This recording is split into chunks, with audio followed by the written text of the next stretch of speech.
Shalom, when it's tough souls, but give no praise to Yahweh, Ba'ashem, Yahushua, Ba'ashem, Kodash, double honors to the Apostle, great Mosa, and honors to God's doing the work of the Most on truth and in sincerity.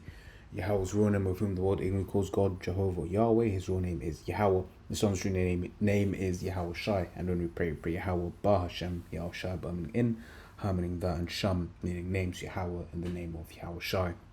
Real quick, I was just doing some stuff, and I was just meditating on this idea that everything pretty much is going to be in the kingdom apart from Edomites. Right now they are going to serve their 1,000 years of hardcore bondage, right, because they've got a lot to pay for, right. They got a hell of a lot to pay for, let's put it like that, right. But afterwards there will be no more, right. So someone which, even when you look at the pericope for Obadiah, the first chapter, it says Edom will be humbled, right? Because Esau is referred to as well. Let me grab this real quick, right? It says Jeremiah 50 and 31, behold, I'm against thee, O thou most proud, saith Yahweh of hosts, for that day is come, the time that I will visit thee, right? And the most proud shall stumble and fall, and none shall raise him up, and I will kindle a fire in his cities, and it shall devour all round about him. Okay, because when you look at America's going to be completely and utterly destroyed and never inhabited again, right? And America is that that beacon of Edomite pride, if you will. Okay, and the Lord's going to take them, take America down. Is going, take these Edomites down, right? Right? The Lord is going to take them from that lofty position that they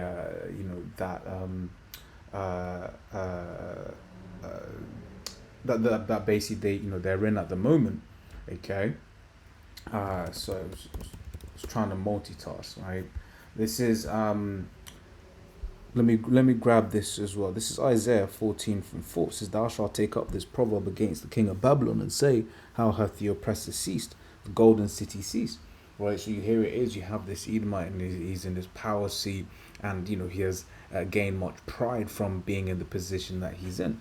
Right, he looks and pushes wickedness throughout the world, and anyone that doesn't want to abide, right, he just comes with the hammer. Right, you read Jeremiah 50 again. Right, it says, how's the hammer of the whole earth cut asunder and broken? Okay, and because of that, Esau has gained much pride. Okay, in fact, let's go. Is that what Psalm 73? Whoops. Psalm 73, right? It says, I'll read it quick, right? It's from 3. So I was envious of the foolish when I saw the prosperity of the wicked, for there are no bands in their death, but their strength is firm. They're not in trouble as other men, neither are they plagued like other men. Therefore pride compasseth them about as a chain, violence covereth them as a garment, right? Because right now they're living through that part of the blessing where they'd have everything, right? But they're about to lose it all because they've had the power, and they've done what? They've done nothing but wickedness, proliferated nothing but death throughout the world, right? And ultimately it was just written, right, that they will be utterly destroyed. Okay, it goes on to say, their eyes stand out with fatness, they have more than heart could wish.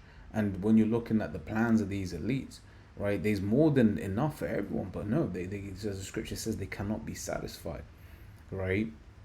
And for all of these different things, right, primarily for the wickedness that he has done to Israel, but also because there's just going to be no need for wickedness, right, in the kingdom, right? This is Psalm 17 and 13. This is, arise, O Lord, disappoint him and cast him down. Deliver my soul from what? From the wicked, right, which is thy sword, right, which is this Edomite, right? That was his blessing, right? The sword. So the Lord has basically put this Edomite, the trick bag, just to live out this rule of rather this life of wickedness, right? Which we understand according to the precepts that he can't change who he is, right? That's just ingrained in him. That's his settings, right? It says Jeremiah 13 and 23, can the Ethiopian change his skin, or the leopard his spots? Then may ye also do good that are accustomed to do evil. Right? These Edomites are accustomed to do evil, right? They have no other settings, right? If they're doing good, is because it benefits them, and it's usually a trap, right? You look at all of these programs that he has basically set up for J, right? They become what? They become traps against us, right? And even when you speak to people that are on certain governmental programs, right? They'll say it straight. They'll be like, look, man, it's like you get the program and you get stuck in the program because it's designed in such a way where as soon as you start working like the average job, right, you ain't getting enough to pay your rent. So it's just better for you to stay in that position, right? In certain instances, man. So that's just Esau. Would you call it in a nutshell? Okay, he is the wicked, and therefore there's going to be no use for him in the kingdom. Right, back in Isaiah 14:5, it says, Yahweh hath broken the staff of the wicked, right, and the scepters of the ruler. He who smote the people in wrath with a continual stroke, he that ruled the nations in anger is persecuted, and none hindereth, right? Because the Lord is going to take that, because right now he can go around as if to, he's been transformed into an angel of light. He can basically, move around the world as if he's the guy, right? But one of the things we understand, right, through the one of the things we understand, right, is that he's a nobody, right? Scriptures refer to him as the basest of men, right? It says the whole earth is at rest and is quiet. They break forth into singing. Yea, the fir trees rejoice at thee, and the cedars of Lebanon, saying, since thou art laid down, no fellow is come up against us. Okay. It says, hell from beneath is moved for thee to meet thee at thy coming. It stirreth up the dead for thee, even all the chief ones of the earth. It hath raised up from their thrones all the kings of the nations, right? So yeah, the lower level nations that are rising up, right? In reference to the dead for thee. Okay, verse 10 says, all they that speak and say all they shall speak and say unto thee, art thou also become as weak as we? Art thou become like unto us? Thy pomp, what that Edomite pride, right, is brought down to the grave, and the noise of thy vows, and the worm is spread under thee, and the worms cover thee. How art thou fallen from heaven, O Lucifer, son of the morning? How art thou cut down to the ground, which didst weaken the nations? Right? So in the power that Esau has had, he's just basically going around just conquering and pillaging and destroying everything, right? And becoming more and more proud, right? It says, verse 13, for thou hast said in thine heart, I will ascend into heaven, I will exalt my throne above the stars of the Most High, I will sit upon the mount of the congregation in the sides of the north, right? It stars of the Most High, the Israelites, and that's one of the things we're going to read it. In fact, let's grab that real quick. Right, let's read Amos. Right, it says Amos 1 and 11. Right, it says, thus saith Yahweh, for 3 transgressions of Edom and for 4, I will not turn away the punishment thereof, because he did pursue his brother with the sword and did cast off all pity, right, and his anger did tear perpetually, and he kept his wrath forever. Okay, and that's it. But the one I actually wanted was an Obadiah. We're going to read that in a moment, right? So that's that one. But let's carry on. So it says, mount of the congregation, right? The Israelites once again, right? Verse 14 says, I will ascend above the heights of the clouds. I will be like the Most High. Yet what? Yet thou shalt be brought down to hell, to the sides of the pit. They that see thee shall narrowly look upon thee and consider thee, saying, is this the man that made the earth to tremble, that did shake kingdoms? Right? Because Esau, the Lord is gonna bring Esau down from this pride that he's in at the moment. Right? The Lord is gonna bring him down. Right? And then at the end of that, ass whooping, at the end of that beating, the Lord's gonna do away with him. This is from the Zondervan's Bible Dictionary. Right? It says Edom figures prominently in the prophetic scriptures as the scene of great future judgments. See notably Isaiah 34:5, 6 says, and Isaiah 63. She is the only neighbor of the Israelites who was not given any promise of mercy from the Most High, right? And I was about to read just here now, right? It's the only nation that's going to be done away with. And it's poetic because he's been trying to get rid of the mosquitoes, been trying to get rid of this animal, been trying to get rid of that, but he's the one that's going to get rid of. He's the one that the Lord is going to make extinct. Okay? Because as we read earlier on, there's going to be no need for the wicked in the kingdom. Right? Rather, we read that he is the wicked. Right? But in the kingdom, scripture says, wherein dwelleth righteousness, man. That's what we're looking for. Right? And after Esau has served his punishment, guess what? Bye bye. Okay, you really got to think about that, man. That's deep. no, no. For us, I'm not saying that in like a, oh, that's sad, right? It's like, yo, that's deep, man. You know, the cockroach, the things that in this world are so called that are so called despised, right? They gonna be in the kingdom. Hey, you know, I don't know how it is for Arkham in the States, but here, right, you know, in London, right, Elam just be a thorn in brothers' sides, right? But guess what? Elam's gonna be in the kingdom. Moab's gonna be in the kingdom, right? Them dirty ass Hamas, they gonna be in the kingdom, right? You know you know, you watch nature documentaries and you be seeing some wild ass animals. They gonna be in the kingdom. A squid, octopus, right? All of them gonna be in the kingdom, man, right? Lice, right? What else? Worms, you know, which all of these things they have a purpose within the earth. Okay, worms. I think if I remember correctly, the way they move through the soil, it helps to aerate the soil, right? Mosquito larvae is eaten by fish, right? All these different things. But guess what? There ain't gonna be no need for the wicked in the kingdom. So he gonna be done away with. Right, this is Obadiah 1 from the top. Says the vision of Obadiah. Thus saith the Lord power concerning Edom. We have heard a rumor from Yahweh, and an ambassador is sent among the heathen. Arise ye and let us rise up against her in battle. Behold, I have made thee small among the heathen, right? Referring to basically being despised. Right, it says thou art greatly despised.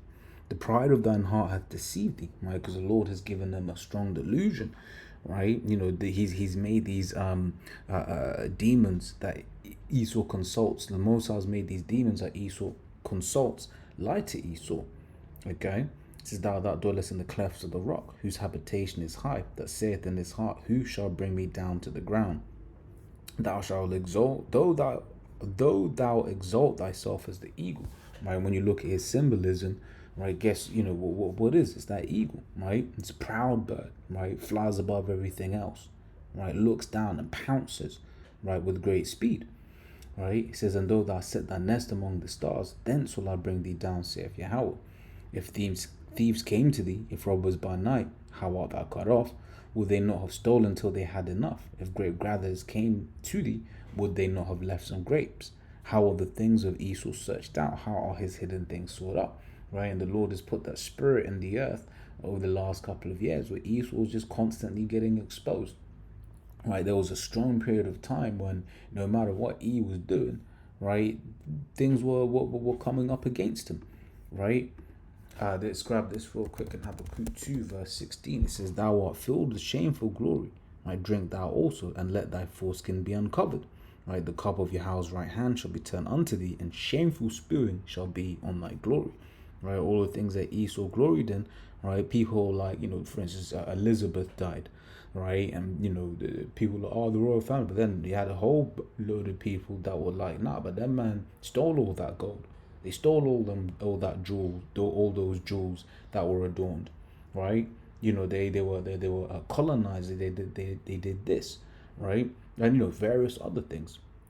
Continuing on, verse 7 says, all the men of that confederacy have brought thee even to the border. The men that were at peace with thee have deceived thee and prevailed against thee. They that eat thy bread, right, have laid a wound under thee. There is none understanding in him. Right, you know, bread money, right? Those that basically have, you know, in business with Esau and stuff like that, right? Guess what? The Lord is gonna put the spirit in them, right, to come up against this, what do you call it? To come up against Esau, right? It says, and shall I not in that day, saith Yahweh, even destroy the wise men out of Edom, and understanding out of the mount of Esau, right? And thy mighty men, O Teman, shall be dismayed, to the end that every one of the mount of Esau may be cut off by what? By slaughter, right? So for thy violence against thy brother Jacob, shame shall cover thee, and thou shalt be cut off forever, right? So all of the things that you, because this is it, it's like we read a Revelation, right? It says that let's grab the Revelation 18 and 6, right? Rather Revelation 18 and 5. We'll read both verses. Right? It says, for her sins have reached unto heaven, right? And the Most High hath remembered her iniquities, right? I mean, that's twofold, right? You know, literally, you know, he's basically sent stuff into the heavens and stuff like that. You know, all of this space junk and blah blah blah, right? But then also you can look at it figuratively, right? You know, for instance, you have that saying, "Oh, it stinks to high heaven." Right? You mean just the smell, right? But basically, E has just sinned. He's been sinning, right? Verse 6 is reward her even as she rewarded you, and double unto her double according to the works, and the cup which she hath filled, fill to her double. And that's not a literal double either. Okay. That's just some metaphorical double meaning, like, yo, like, get your revenge, man. Get your revenge upon these Edomites. All right, continuing Obadiah 1:11, it says, "In the day that thou stoodest on the other side, in the day that the strangers carried away captive his forces, and foreigners entered into his gates, and cast lots upon Jerusalem, even thou wast one of them." Right, and which could read these next couple of verses make me think of this precept here in Psalms 137. It says, "Remember, O Lord Yahweh, the children of Edom in the day of Jerusalem, who said, race it," which means destroy it, right? Race it, even to the foundation thereof." Right, you know, Esau wants to, you know, destroy Jake, right? And anyone that comes to destroy Jake, Esau's, you know, just trying to poke his head, you know, be like, "Yeah, man, get him." Right, right. But once again, it's beautiful because you gonna be God, okay? Because it was written for you to be God. Right, verse 12 says, "But thou shouldest not have looked on the day of thy brother in the day that he became a stranger, neither shouldest thou have rejoiced over the children of Judah in the day of their destruction, neither shouldest thou have spoken proudly in the day of distress. Thou shouldest not have entered into the gate of my people in the day of their calamity. Yea, thou shouldest not have looked on their affliction in the day of their calamity, nor have laid hands on their substance in the day of their calamity. Neither shouldest thou have stood in the crossway to cut off those that did escape. Neither shouldest thou have delivered up those that did remain in the day of distress." Right? "For the day of Yahweh is near upon all the heathen. As thou hast done, it shall be done unto thee. Thy reward shall return upon thine own head." Right? You know, Ian might come and be like, "Oh, why must these things happen to me?" Well, hey, this is what you've sown. Right? And the thing is, your story was that you did so much, and, you know, the only judgment for you is to be destroyed. Right? That's just your story. That was what was written for you. Right, that's the part that you Edomites play in this in this story that we're living through. Right, it says, "For as ye have drunk upon my holy mountain, so shall all the heathen drink continually. Yea, they shall drink, and they shall swallow down, and they shall be as though they had not been. But upon Mount Zion shall be deliverance, and they shall be holiness, and the house of Jacob shall possess their possessions, and the house of Jacob shall be a fire, and the house of Joseph a flame, and the house of Esau for stubble, and they shall kindle in them and devour them, and there shall not be any remaining of the house of Esau, for Yahweh has spoken it." Right? So the Lord has spoken that he will be no more. Right? Once again, you think about it, it's like, oh, you're gonna have, you know, the squids, the crabs, the jellyfish, them, right? You know, the snakes, the caterpillar, the eagle, right? The rat, the mouse, the gerbil, they're all gonna be in the kingdom. Esau ain't gonna be in the kingdom. Right? Cockroach gonna be in the kingdom. Right? The cockroach is gonna be in the kingdom. The Esau ain't gonna be in the kingdom, though. Because once again, there ain't no purpose for you. And that was just what we read it. For Yahweh hath spoken it. So as always, Lord, with us, edifying. Until next time we say shalom.